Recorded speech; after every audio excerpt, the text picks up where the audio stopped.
Kali ini saya akan bercerita tentang Baginda Bujang. Penonton, oi penonton, saya punya pantun. Ranah Pasaman Barat sungguh elok rupa, gunung tinggi, lautannya luas. Wahai teman-teman, dengarkanlah saya bercerita tentang seorang raja yang adil bijaksana. Tumtak Alkisah. Pada suatu masa, lahirlah seorang anak dari sebuah kerajaan. Namanya Taralam. Beliau anak seorang bangsawan yang baik hati lagi cerdas. Ayahnya Raja Panjang telah mendidiknya dengan berbagai ilmu dan pengetahuan. Sehingga saat Taralam tumbuh besar dan menjadi pemuda yang disegani oleh semua penduduk kerajaan. Karena kecerdasan dan kebaikan budi pekertinya, akhirnya Taralam dipilih dan dipercayai menjadi raja penerus tahta kerajaan. Taralam dinobatkan menjadi Raja Rabi Jonggor di usia yang masih muda, dan kelak akan dikenali dengan namanya Raja Baginda Bujang. Suatu hari, Baginda Bujang didatangi oleh 3 raja dari kerajaan lain. Ketiga raja itu tidak yakin bahwa pemuda itu lebih hebat dari mereka yang sudah tua dan telah lama menjadi seorang raja.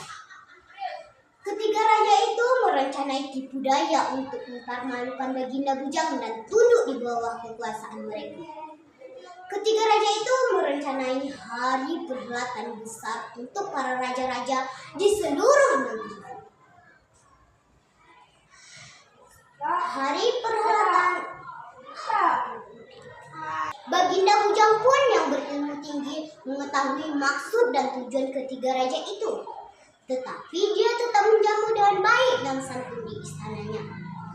Salah satu dari ketiga raja itu berkata, "Wahai Baginda Bujang, maksud kedatangan kami ke istanamu ini adalah untuk mengundangmu di acara perhelatan akbar raja-raja di seluruh negeri.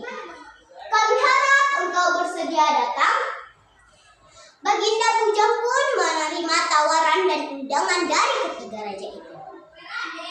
Ketiga raja itu pun pulang karena merasa telah berhasil menipu Baginda Bujang. Hari perhelatan dan pertemuan para raja pun tiba. Para bangsawan dari kerajaan masing-masing ikut hadir untuk menyaksikan bagaimana raja mereka tampil dengan kehebatan masing-masing.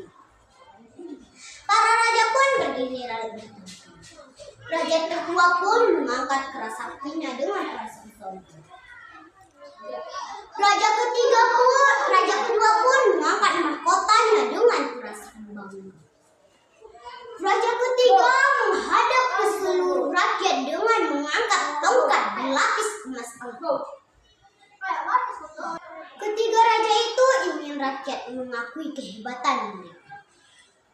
Lalu ketika giliran Baginda Bujang dipersilakan untuk tampil, Baginda Bujang tidak mau menunjukkan senjata saktinya. Karena perilaku itu menurut Baginda Bujang tidak pantas seorang Baginda Bujang yang seorang pemimpin. Baginda Bujang pun berdiri gagah tanpa embel-embel di istana. Lalu dia pun berpidato. "Wahai rakyatku, aku memang salah seorang raja kalian. Tetapi dengarlah aku, wahai rakyatku.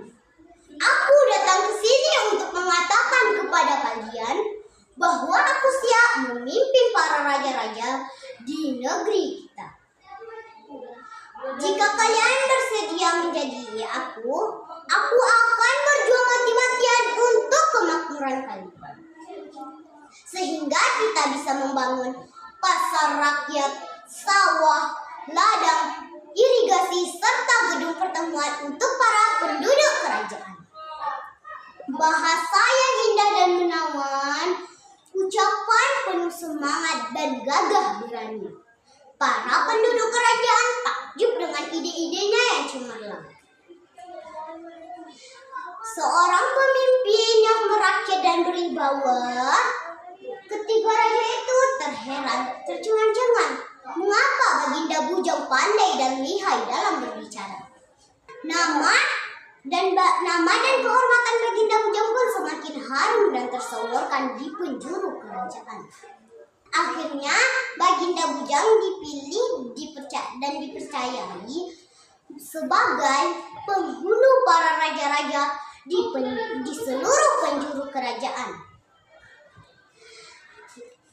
Atas kebijaksanaan dan kepemimpinannya dibangunlah jalan raya, pasar, masjid, sawah, ladang, irigasi, serta gedung di ibu kota kerajaan.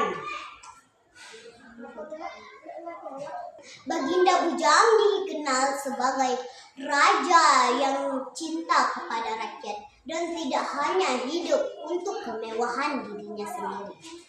Di kemudian hari, pemerintah dan masyarakat bersepakat menjadikan hari lahir Baginda Bujang 14 Februari